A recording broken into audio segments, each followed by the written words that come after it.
You're not doing any of that, he said, right? I do. No. Perfect. Okay, I'm out of here.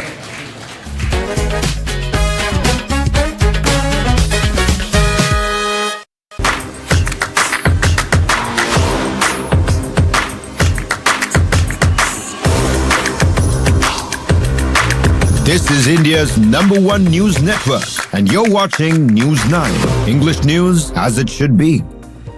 Very good morning. You're watching News 9. I'm Karthik Malhotra. This is Morning Brief at 9. First up on the show, Russian oil sanctions are now casting an ugly shadow on sourcing for Reliance Industries as well. We'll bring you an update on that story shortly.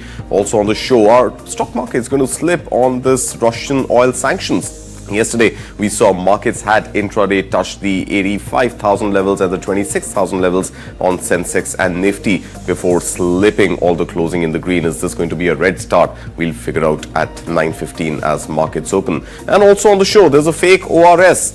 The Delhi government had put a ban on it, but now that ban on ORSL has been lifted. We'll bring you what that fake ORS story is all about. This is Morning Brief at 9.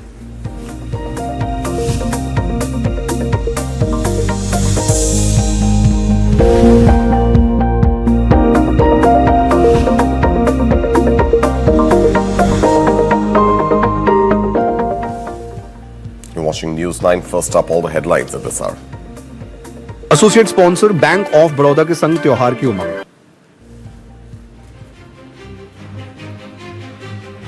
Reliance Industries and state-run refiners consider suspending Russian crude imports after U.S. sanctions on Rosneft and Lukoil, raising concerns over oil supply and global prices. And global prices have indeed surged 5% as U.S. sanctions on Russian crude exporters Rosneft and Lukoil drive market reaction amid ongoing Ukraine conflict. Meanwhile, Chinese state-run majors suspend seaborne Russian crude purchases after U.S. sanctions on Rosneft and Lukoil, according to Reuters report. Congress MP Shashi Tharoor rebukes Donald Trump for claiming PM Modi assured him India would cut Russian oil imports as MEA denies any conversation between the two leaders. Commerce and Industry Minister Piyush Goyal says India-U.S. trade talks progressing well, expresses hope for a fair and equitable agreement soon.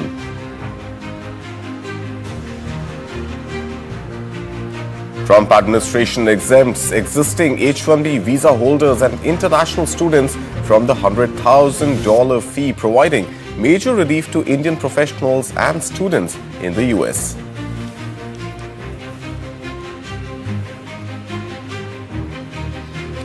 Canadian Prime Minister Mark Carney likely to visit India in February for AI summit and bilateral talks with Prime Minister Modi, aiming to revive trade and economic partnership stalled during the Trudeau era.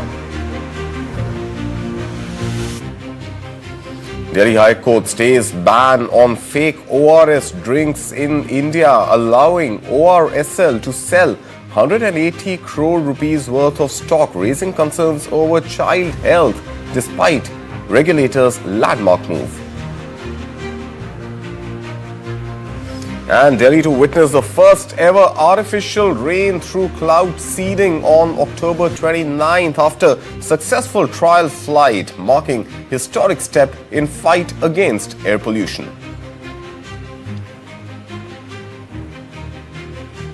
Associate sponsor bank of Baroda के संग त्योहार की उमंग. Our top story this morning, Reliance Industries and India's state-run refiners are now weighing a suspension of Russian crude imports following U.S. sanctions on Rosneft and Lukoil, the largest exporters of those Russian oil barrels to India. Reliance, the country's single largest buyer of Russian oil, is expected to be the hardest hit as it sources most of its crude directly from Rosneft under long-term contracts. Russian crude currently accounts for roughly half of the feed at Reliance's 35 million ton refinery complex. The sanctions will also affect Naira Energy, which is partially owned by Rosneft itself and has already been under strain since EU sanctions starting September. Now, analysts warn that selling products from its 20 million ton refinery at Vadinar could become more challenging. Contracted shipments can continue until November 21st, but unlike earlier sanctions, these new curbs directly target the companies, rendering their barrels tainted after the cutoff date. So far this year, 36% of India's crude imports have come from Russia, with Rosneft and Lukoil supplying more than half, nearly 60% of that volume. Now, senior executive from Indian Oil, another major Russian oil importer, told the Times of India that Russian barrels make up 15 to 18% of their crude basket. He added that alternative supplies could be arranged from West Asia, Africa or the US, but competition in those markets could push up prices, impacting margins. Banking and transaction issues may also arise. Meanwhile, US President Donald Trump has been pressing India and China both to cut Russian oil imports as part of a strategy to pursue Moscow over the Ukraine conflict.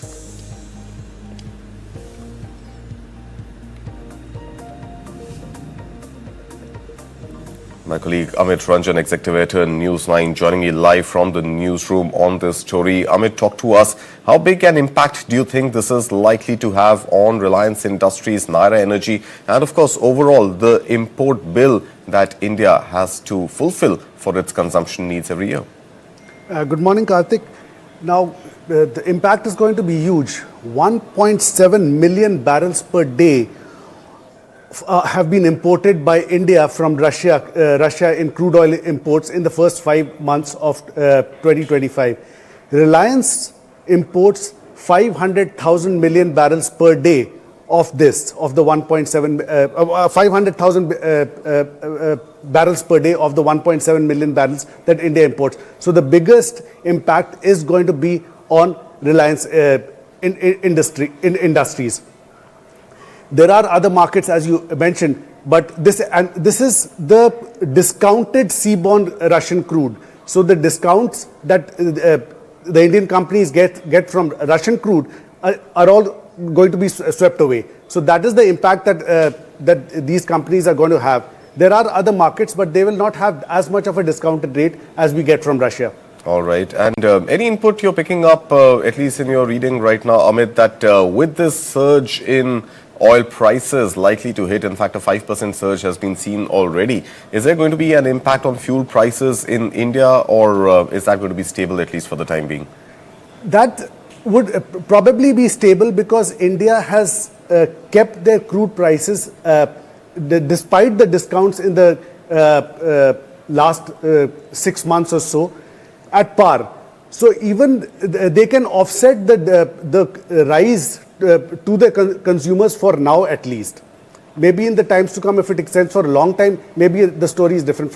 But for now, the Indian consumers may not have to bear the brunt of the increasing oil prices worldwide. All right, Amit Ranjan Kumar, thank you so much for your input on that story. Now, staying with the Russian oil story, Russian President Vladimir Putin has hit back at Washington's latest sanctions, saying Russia will never bow to pressure from the United States or any other country. Now, Putin called sanctions an unfriendly act, warning they would have consequences, though he downplayed their economic impact, saying they won't significantly affect Moscow's financial stability. First of all, there is nothing new here. Yes, they are of a serious nature for us, of course, this is understandable. And they will have certain consequences. But still, they will not significantly affect our economic well-being. This, of course, is an attempt to put pressure on Russia. Of course, this is an unfriendly act towards Russia. This is an obvious thing. And it does not strengthen Russian-American relations, which have just begun to recover. Of course, with such actions, the U.S. administration damages Russian-American relations. And it's not just Russian-American relations. The direct impact of U.S. sanctions on Russian crude can already be seen on global crude prices. Oil prices rose as much as 5% on Thursday after the U.S. imposed these sanctions on major Russian suppliers, Rosneft and Lukoil, over the Ukraine war, extending gains from the previous sessions. Now, analysts argue the impact on sanctions on oil markets will depend on how India reacts to these sanctions and if Russia finds alternative buyers. Oil prices surged almost 5% early Thursday. Markets reacted after the US put sanctions on leading Russian suppliers Rosneft and Lukoil over the Ukraine war. One analyst said the sanctions mean refineries in China and India will need to find other suppliers for oil, or they risk exclusion from the Western banking system. Both countries are major buyers of Russian oil. The US said it was prepared to take further action as it called on Moscow to agree to a ceasefire in Ukraine. Britain sanctioned Rosneft and Lukoil last week. EU countries have approved a 19th package of sanctions against Russia, which includes a ban on imports of the country's LNG. Brent and West Texas Intermediate futures rose by more than $2 a barrel after the sanctions were announced. Analysts argue the impact of sanctions on oil markets will depend on how India reacts and if Russia finds alternative buyers. India became the largest buyer of discounted seaborne Russian crude after Moscow began its war in Ukraine. Industry sources said Thursday Indian refiners are likely to sharply cut imports of Russian oil due to the new sanctions. Another source said the top Indian buyer of Russian crude, Reliance Industries, plans to lower or stop such imports completely. But some analysts remain unsure on whether the sanctions will lead to a big shift in supply and demand. And tensions have flared after US President Donald Trump claimed that India will sharply reduce its imports of Russian oil by end of this year, and the Prime Minister Narendra Modi personally assured him of the decision. The Congress MP Shashi Tharoor has now hit back, saying it's not appropriate for President Trump to make an announcement on behalf of India. Tharoor said India will make announcements about its own decisions. We don't tell the world what Trump will do, and he shouldn't be telling the world what we do, is exactly what Shashi Tharoor said.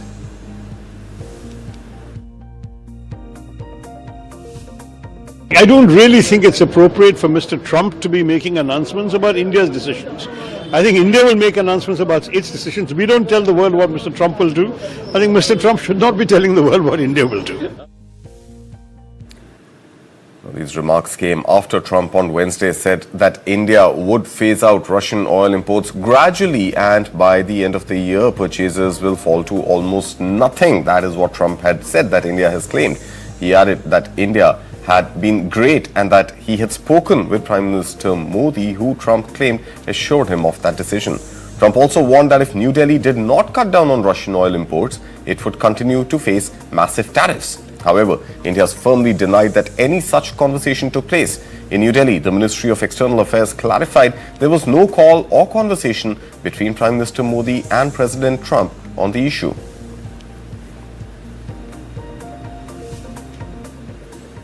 And staying with Russian oil sanctions, Chinese state-owned oil giants have suspended purchases of seaborne Russian crude after the United States slapped sanctions on Rosneft and Lukoil, Moscow's two biggest oil companies. According to Reuters'sources, China's top national oil firms, PetroChina, Sinopec, CNOOC and Zhenhua Oil have halted spot purchases, at least for now, fearing exposure to US secondary sanctions. Now remember, Trump had imposed a 25% duty on India over its purchases of Russian crude oil. And China and India account for the bulk of Russia's oil exports. Their pullback is expected to strain Moscow's oil revenues and tighten supplies worldwide, potentially driving up global crude oil prices, which have already shot up 5% in just one day. While China typically buys around 1.4 million barrels per day of Russian oil by sea, most of that comes from smaller private refiners known as teapots. Now, state refiners account for a smaller share, roughly 250,000 to 500,000 barrels per day, according to energy consultancies. Industry sources say Sinopec's trading arm, Unipec, has already stopped buying Russian oil after Britain and the US expanded sanctions to include Rosneft, Lukoil and several Chinese-linked entities. Independent refiners, meanwhile, are likely to pause and reassess, though some may still seek ways to continue limited Russian oil purchases. The pipeline imports into China, about 900,000 barrels per day, are expected to remain unaffected since they are handled under long-term contracts with PetroChina.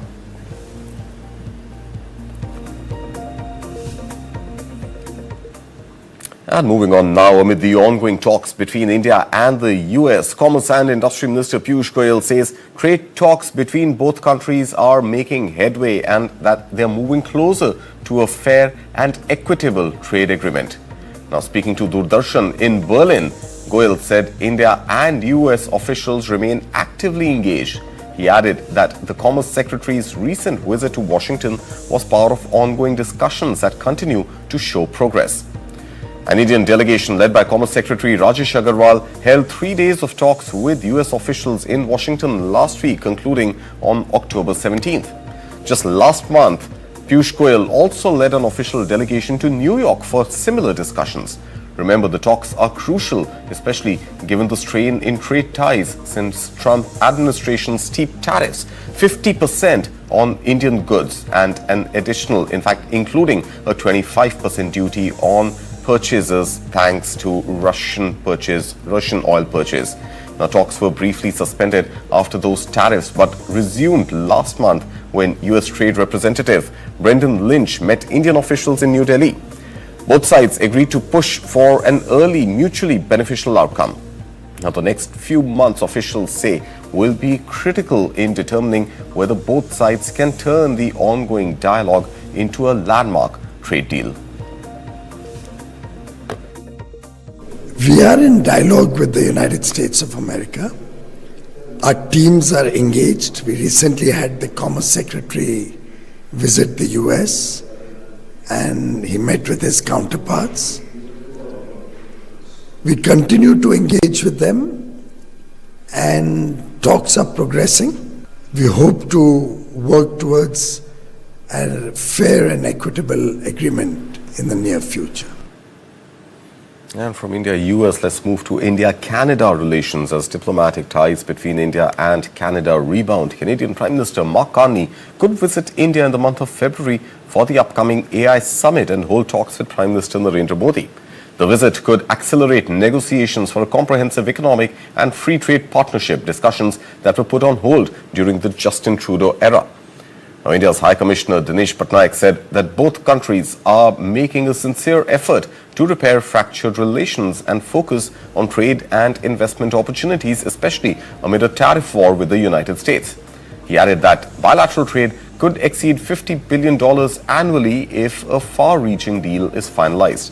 High-level discussions have been ongoing since summer to address national security concerns, allowing leaders to concentrate on expanding economic ties. India has also expressed interest in investing in Canadian energy and critical minerals, while urging Ottawa to provide clear investment rules, environmental standards, and Aboriginal title protections.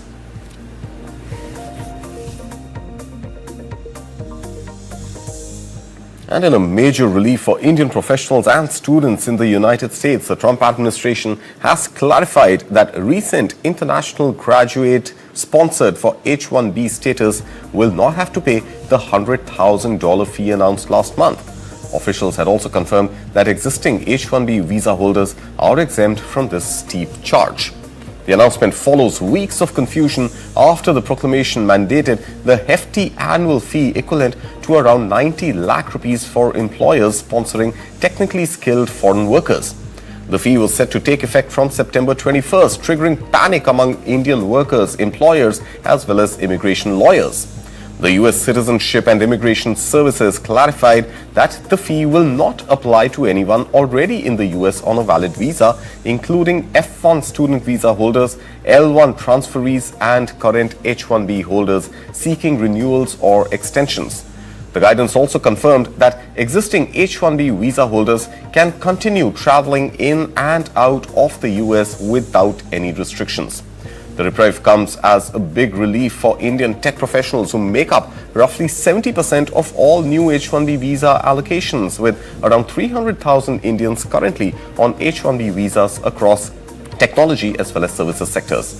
The H-1B program allows highly skilled workers to live and work in the U.S. for up to 3 years, with extensions of any additional 3 years.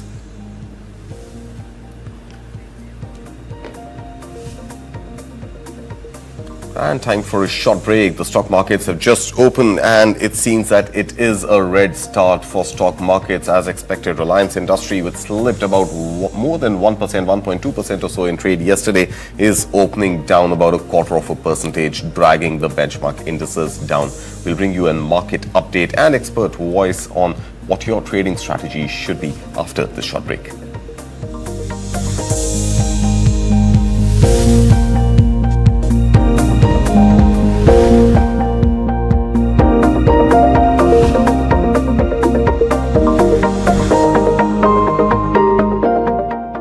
In association with Can't Do Without Servo 40 Extra from Indian Oil. Indian oil स्वागत petrol pump, क्योंकि स्वागत है happy journey की recipe. Hey, I didn't know you worked as Cyrus before. Have you? No, never. Never worked as Cyrus. First time. Oh, you never even wanted to. No, but I know. I heard he's very difficult to work with. Very difficult. Yeah, I have guys, hi. So we're going to shoot in about 10 minutes. We should be ready to roll. But makeup with tayari karo. And I just want to quickly tell you all, because I've been to fast work and I've done the method. So what I like is you breathe, do the breathing exercises, so your talk becomes very natural. Like I want the stumbles and all that. You know, it's just one natural conversation in the dialogues. Then why is it a bad actor? No, that depends on what I'm playing. So you're playing a bad actor, so that's the reason for it. So that's fine, not a criticism. So just do some breathing techniques with me.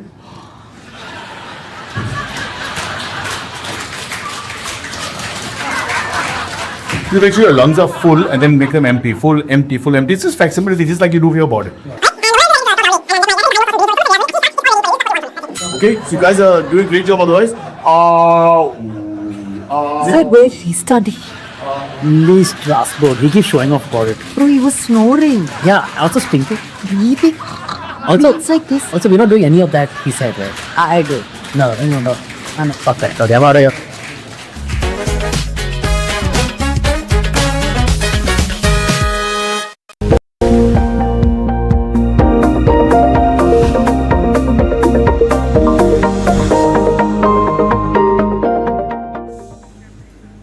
Welcome back. You're watching News 9. This is Morning Brief at 9. Stock markets opened just a few minutes ago and the momentum that India had seen, the green run that India had seen, has slipped into the red this morning. Marginal decrease in valuations, but this could actually go either way. It's just 10 minutes into trade, so it's a little difficult to assess which mood the market is going to take. But right now, the mood not looking too good, especially on the benchmark indices, both Sensex and Nifty. Remember, yesterday was that historic day, the one-year highs where Sensex and Nifty had both breached their levels of 85,000 on Sensex and 26,000 on Nifty 50 before slipping intraday and closing a little bit below those levels. But as we speak this morning, they are well below those levels. In fact, Sensex is down almost about 600 odd points from that 85,000 level, trading right now at 84,404. Meanwhile, Nifty 50 is down about 150 points from that 26,000 level, now trading at 25,850. Let's pull up the Nifty 50 heat map and you'll see that there is a sea of red which is visible. In fact, Reliance Industries expectedly taking a beating. Yesterday, the stock had closed about 1.15% or so down. This morning, taking another massive beating down. In fact, it started about 0.25% down. Now a marginal improvement, but still in the red, pulling down the entire Nifty 50 basket. Meanwhile, you're also seeing impact on the FMCG stocks, and it seems it could be inflationary fears also creeping in with rising oil prices, which India could then import inflation on account of. Meanwhile, the IT sector had a solid bull run yesterday, led of course by Infosys and the possibility of India-U.S. finally concluding that bilateral trade agreement. But this morning, a lot of profit booking visible. In fact, Infosys is also down marginally, so it's HCL Tech, TCS, Tech Mahindra taking a little bit, beating Wipro being the only analmy as far as the tech sector goes.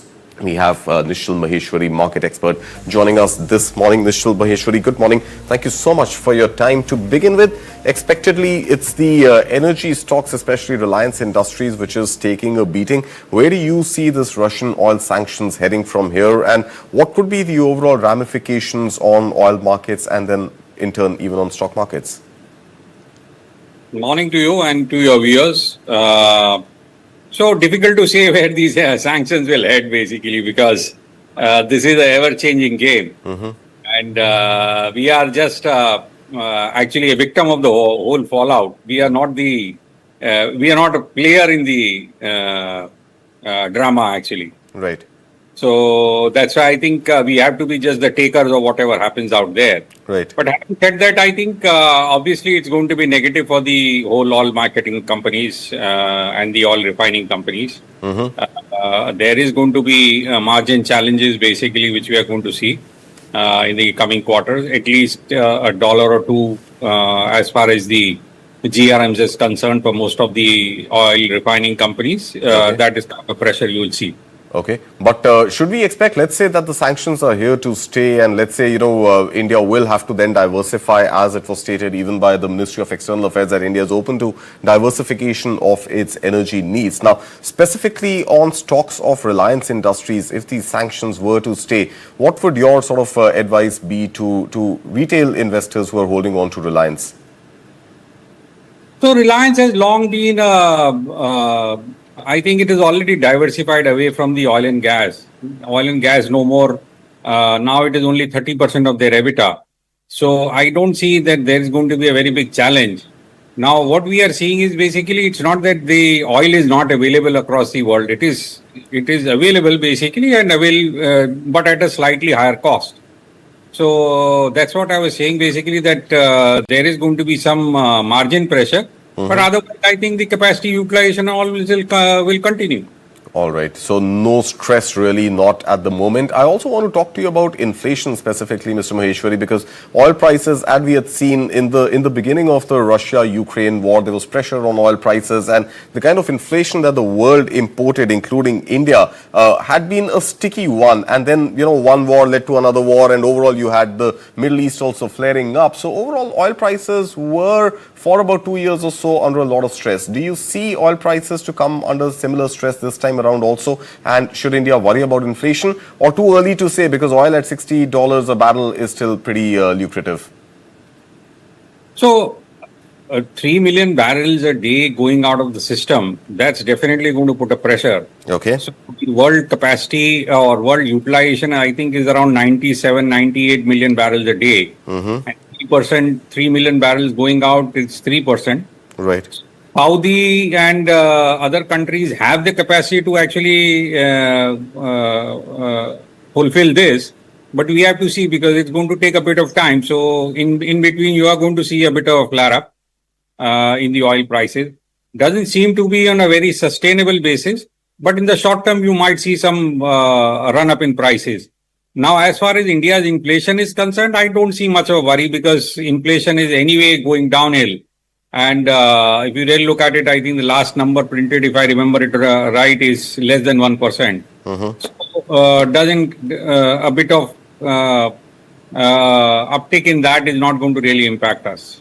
All right. No concerns, immediate concerns on inflation at the moment is the word coming in. I want to shift focus and look at the FMCG space, and of course the commentary that we heard from HUL yesterday, and the results that we saw of Colgate-Palmolive not looking very promising. In fact, HUL is down about 4% or so. What are you making of the commentary from HUL on its quarterly results, Mr. Maheshwari?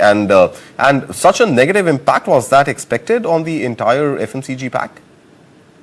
I think this is the second or third company. Yesterday, Colgate results are also not good. Yeah. So I think we are seeing the impact across the whole FMCG sector. and that's sort of coming together basically, and we are seeing this kind of pressure on the whole FMCG stocks. But having said that, I think FMCG stocks basically doesn't justify these kind of P's anyway. Right. 10-12% kind of growth. How do you justify 50 times P? And there is no visibility. After all, say GST cut, everything, still nobody is saying that we are going to grow 20% from here. Right. How do you justify 50 times P on that? So I think the whole FMCG sector has to get derated over a period of time. So do you believe it's just a valuation play, Mr. Maheshwari? Is it just a function of the stocks being too hot and investors now realizing that perhaps with the commentary coming in, with the numbers coming in, it may not actually deliver the kind of growth that investors would have hoped for? No, I think the investors itself are not hoping for a very high number. Okay. So that is the good part. But the current quarter, basically, investors are hoping for some ramp up because of an expectation of the GST cut. But I think that's all going to shift in the third and the fourth quarter now. Right. So at least in the short term, I don't see much challenge. But I was talking on a broader sense, basically saying that how do you justify a 50-time valuation for an FMCG company? All right. So, but do you think Q2 was a good barometer for investors to gauge the performance of FMCG? Because like you said, the GST cuts are going to start taking effect in the numbers of Q3. And of course, India at that time, in any case, was in this flux of tariffs being announced, tariffs being hiked, etc. So, all of that would also have, I believe, added some pressure on the operations of these companies. So, do you think Q2 for any industry would be a good barometer to judge them for future value potential? No, I think FMCG companies have nothing to do with the tariffs, basically. Okay. So they are totally domestic growth driven. So no challenges as far as tariffs are concerned. Maybe some of their raw materials might be challenged, like oil prices going up. Now that's a second derivative. There is not a first derivative saying that it's got any impact directly from the tariff issue. All right. The issue remains to be that the GST got implemented at the end of the quarter. Right. And there was disruption in the supply chain because of the pricing issue. And the second thing was, I think some amount of postponement may have happened for consumption also. All right. Which I think basically very little, because I don't see people postponing their basic needs. Right. So but definitely I think in the third and fourth quarter, you're going to see a ramp up in volumes. All right. So ramp up in volumes expected in Q3 and Q4. And finally, I also want to get a word from you on the IT sector. Yesterday, we saw a massive rally, in fact, led by Infosys. Infosys was up more than 3%, in fact, 3.5% or so. And that sort of had its sort of cascading effect on all other Nifty 50 tech stocks as well. This morning, are we seeing profit booking, or is there something more sinister at play here? So I think IT is reacting to more what's happening globally. I think there was news about, Mr. Trump and Mr. Putin meeting. Yeah. And that overnight got cancelled. I think this is what the reaction is, because I'm saying some issues getting sorted was one of the thought processes. Okay. Then obviously there was a chance that Indian tariffs may get cut and the trade deal will get signed. I think that is a bit of pushed away. With all this geopolitical things happening again. So I think the IT industry is reacting to that. But Mr. Maheshwari, why would the IT sector respond to a trade deal? Because there are no tariffs on services just as yet. Is there going to be a direct impact of trade deal with the IT sector? It's not that India and US trading more goods is going to get US companies to invest more in Indian IT services. So Indian IT services doesn't require much capex basically. So that issue is not there. The issue was basically, if you are getting sorted out the world issues, growth is going to come back across the world basically, and it's going to drive the revenues for the IT companies, especially in the US. That was more of a thing. And obviously, if the if the tariff issue gets sorted, I think it's just going to be positive, because you have got some negative, though H1B doesn't have much impact on the companies, but sentimentally it is negative. So I think if these things get sorted out, I think ultimately at least the view about the industry would be a bit positive. All right, Mr. Nishal Maheshwari, let's leave it at that for this morning. Thank you so much for your input across this array of stocks and sectors. Moving on now, the Delhi High Court has paused the ban on fake ORS drinks in India just days after the historic ban was enforced by the regulator. The original ban came after 8 years of advocacy by Dr. Sivarajni Santosh, famously known as the ORS Lady of India, who highlighted the dangers posed by sugary beverages falsely marketed as ORS. The court's stay comes after ORSL claimed it still has 180 crore rupees worth of stock, roughly 4 crore bottles, that it wants to sell before the ban takes effect. Experts warn that these fake ORS products can contain up to 10 times more sugar than the medically approved solution, posing serious risks for children suffering from diarrhea. The ban issued by India's food regulator prohibits the use of the term ORS on beverages that do not meet the proper rehydration composition of salts and electrolytes. Now, Dr. Santosh documented multiple cases of children developing life-threatening dehydration after consuming these misleading sugary drinks under the garb of ORS. While the legal battle continues, health advocates stress that children's lives must take priority over profits.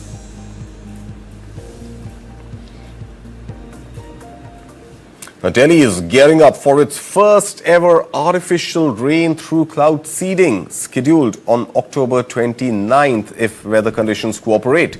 Chief Minister Rekha Gupta announced the move following a successful trial seeding flight conducted jointly by IIT Kanpur and Delhi's Environment Department. The proving flight covered a route from Kanpur to Meerut, Khekra, Burai, Sakarpur, Bhijpur, Aligarh and back to Kanpur, during which flares containing silver iodide and sodium chloride were fired between Khekra and Burari using the pyro method to test aircraft and equipment readiness. Now, calling the trial a historic step in Delhi's fight against air pollution, Chief Minister Rekha Gupta said preparations have been completed for the first time in Delhi to induce artificial rain. Experts have successfully tested it in the Burari area. If conditions remain favorable, Delhi will experience its first artificial rain on October 29th.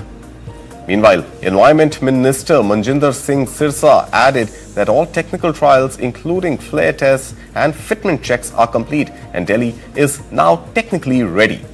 The only remaining factor is the arrival of suitable clouds expected around October 29th to 30th, offering a potential respite from the city's persistently poor air quality.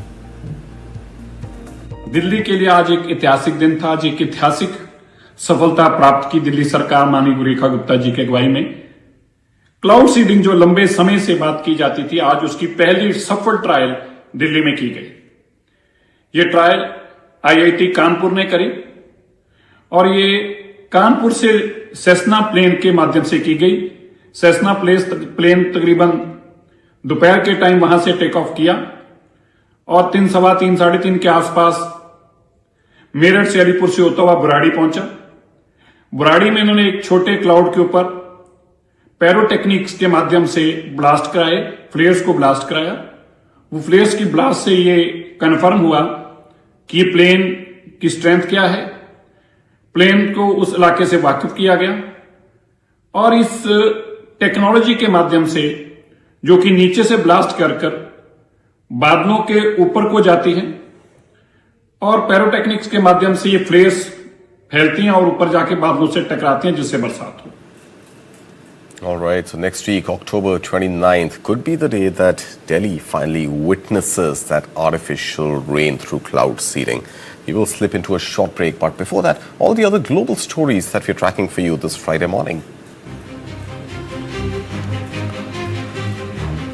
US President Donald Trump cuts off all negotiations with Canada after accusing Ottawa of airing a fake ad using Ronald Reagan's voice to attack US tariffs, calling it dishonest and disgraceful.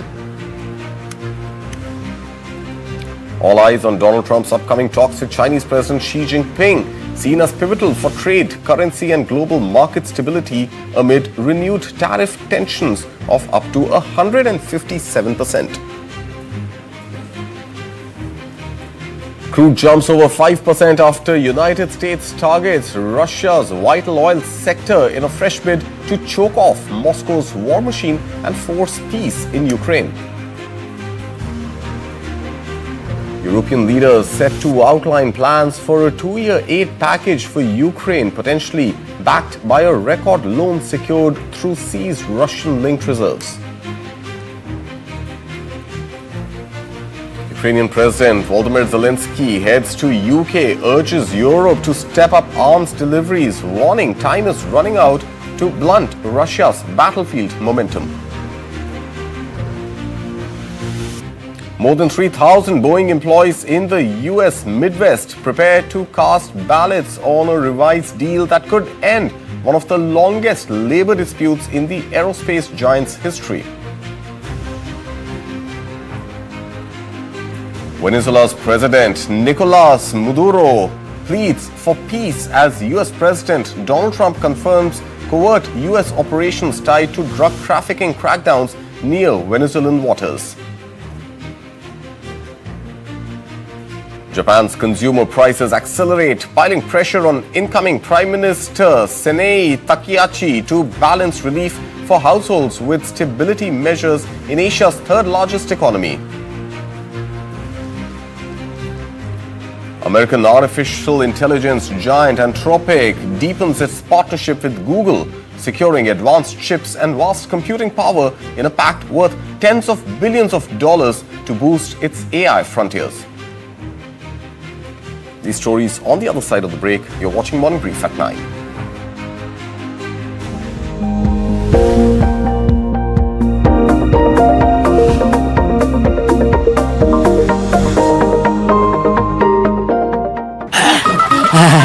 My car got started.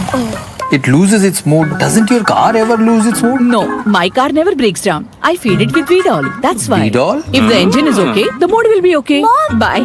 Ma'am, please wait. This is for you. Huh? Saurav Dada! Hi! Saurav Ganguly and hordes of car owners have tested and trusted Vedol engine oil. It actually keeps the engine clean from deep within. Breaking news. Major disruption is expected this week. Yes. Disruption confirmed. That's me. Relax. No scams. Just my brand new show. News Cosmic with Cyrus.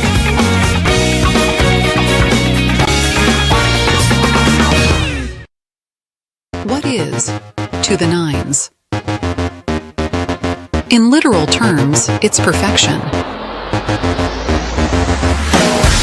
But to us, it's not just a phrase, it's an attitude. One that starts at your desk and sends a statement to the world. To the nines is about taking charge.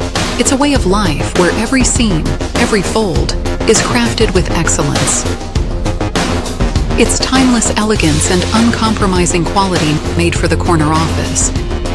It's the ideas that inspire redefining order and elevating the tabletop. To the nines, for the leaders of today and the visionaries of tomorrow.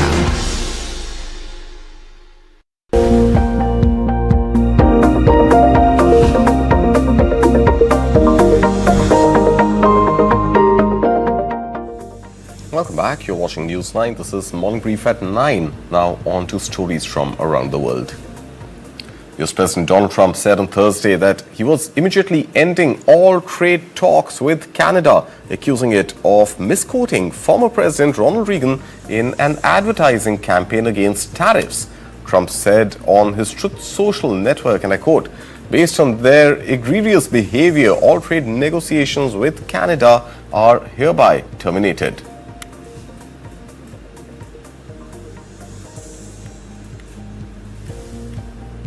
US President Donald Trump is set to embark on a high-stakes trip to Asia this week, with the spotlight firmly on his upcoming meeting with Chinese President Xi Jinping.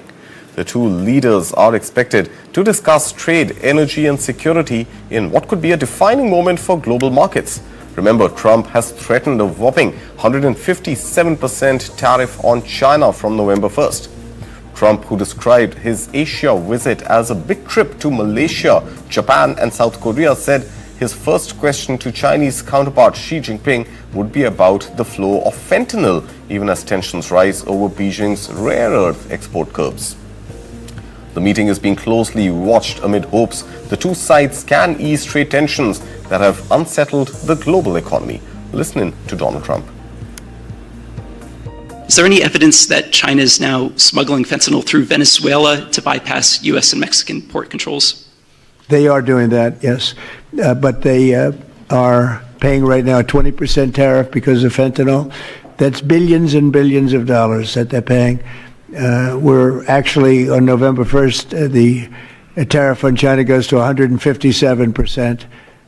Which is record-setting territory, and we don't want that because it's not sustainable for them. They can't sustain that. We don't want them to have to go through that. So I'm meeting with President Xi, and I would say we have some big issues, like with the farmers and various other things, but the first question I'm going to be asking him about is fentanyl.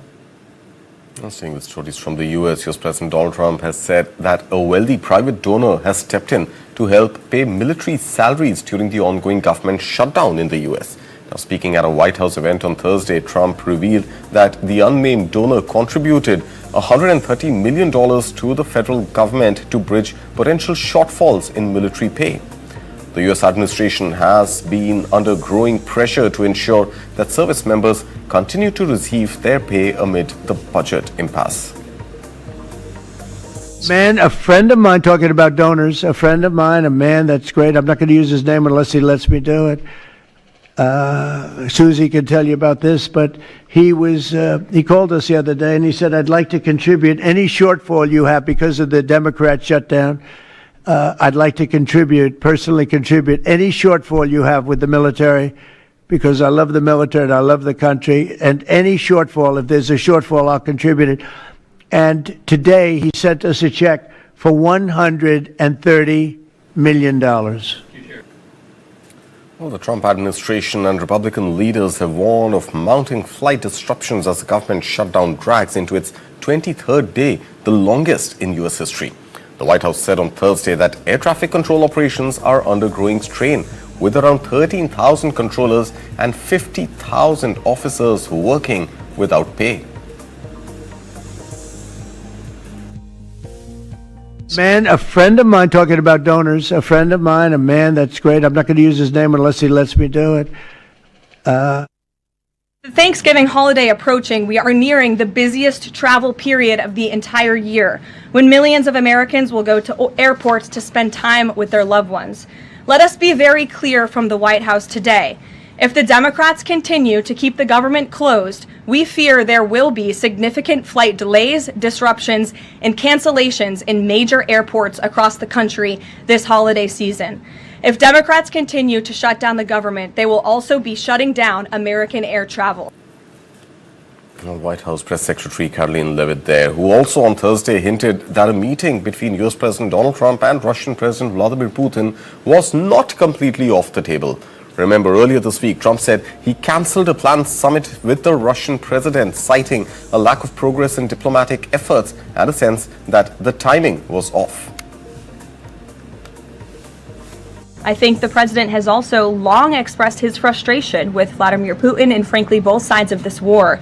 And he's always said in order to negotiate a good peace deal, both sides need to be interested in a good peace deal. And he feels as though, unfortunately, from the Russian side as of late, he has not seen enough interest and enough action in terms of moving the ball forward towards peace. And so a meeting between these two leaders is not completely off the table. All right, moving on now to corporate America. Shares of American quantum computing firms rallied sharply on Thursday after a Wall Street Journal report revealed that Trump administration is in talks to buy equity shares in select companies in exchange for federal funding, a move seen as part of Washington's push to stay ahead in the tech race. More details in this report. Shares of some quantum computing firms, including D-Wave Quantum, surged more than 10% Thursday, after the Wall Street Journal reported that the Trump administration is in talks to buy ownership stakes in the companies. The potential equity positions would be in exchange for federal funding. However, a U.S. Department of Commerce official told Reuters in an email that the department is not currently negotiating with any of the companies. President Donald Trump has ramped up efforts to secure U.S. supply chains for critical minerals and semiconductors by converting federal grants to companies into equity stakes aimed at reducing reliance on China. One market analyst told Reuters quantum computing offers the chance to really revolutionize the U.S. economy. Quantum computers tap into quantum mechanics to solve problems that would take classical computers thousands of years or more. Earlier this year, Microsoft unveiled a new chip that it said showed quantum computing is, quote, years, not decades away, while IBM in June said it plans to have a practical quantum computer by 2029.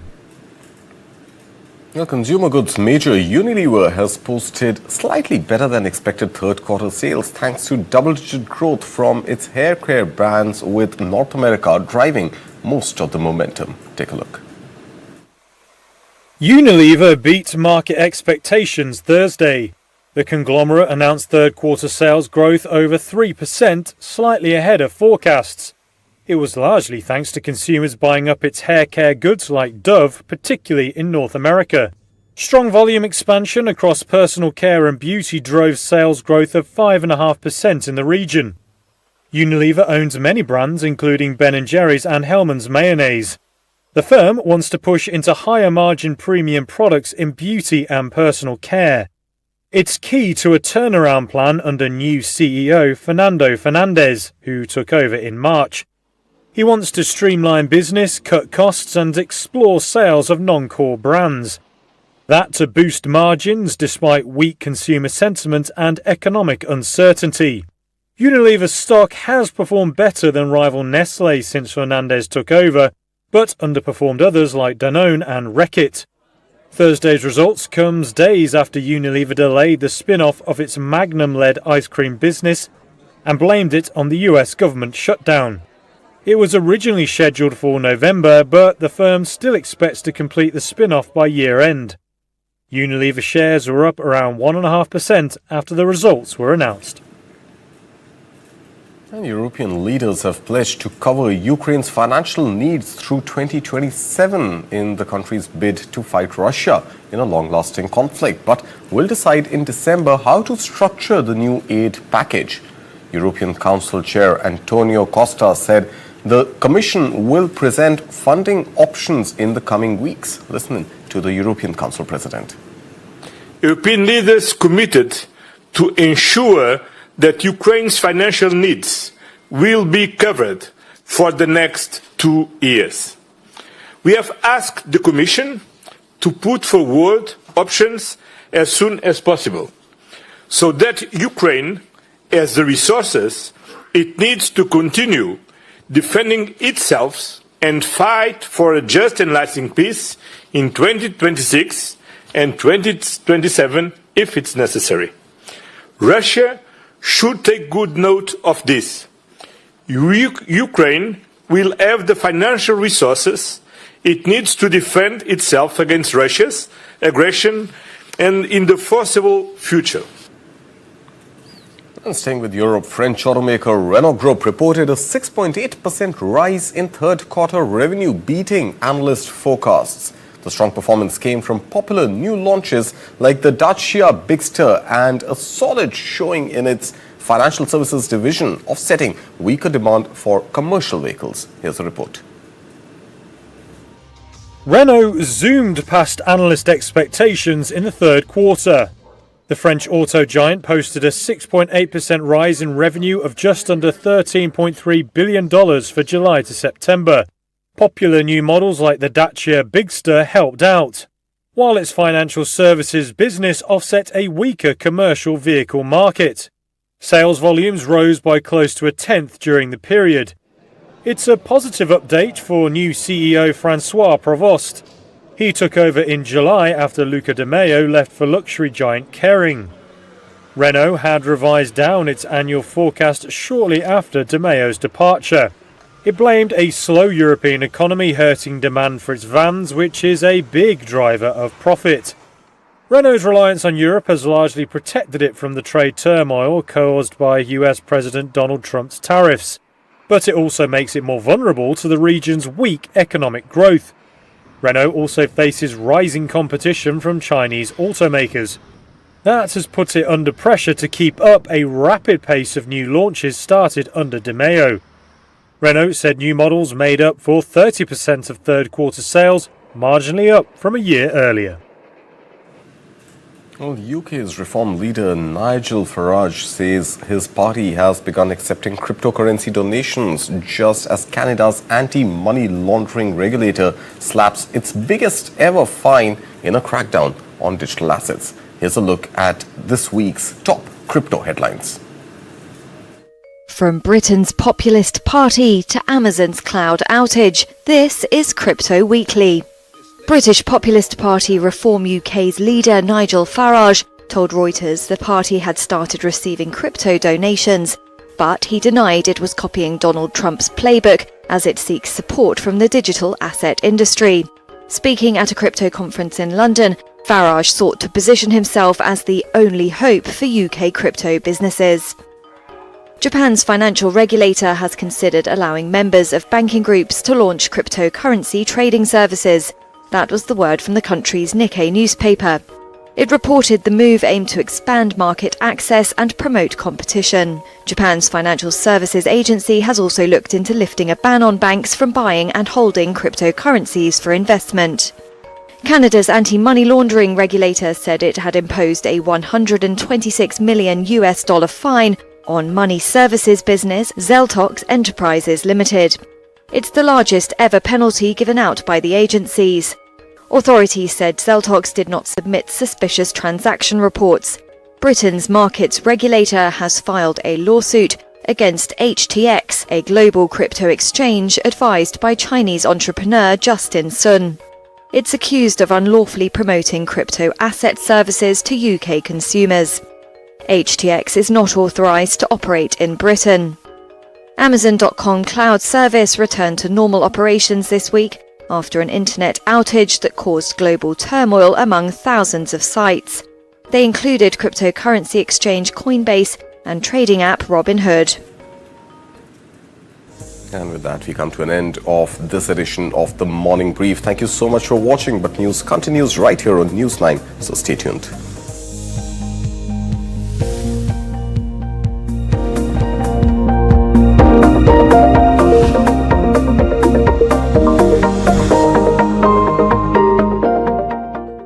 Light, camera, and action. Kick back, relax, grab your favorite snack because News 9 is here with your weekend dose of entertainment. It's time to take a deeper dive into the buzzworthy happenings of the entertainment world. From celebrity gossips to exclusive conversations, from nostalgic moments to News 9's pick of the week, don't worry, we've got you covered here. And I hope you've grabbed your popcorn by now because News 9's page 3 is here to serve you everything that we call entertainment. So do stay tuned every Saturday and Sunday, 2:30 p.m. What is to the nines? In literal terms, it's perfection.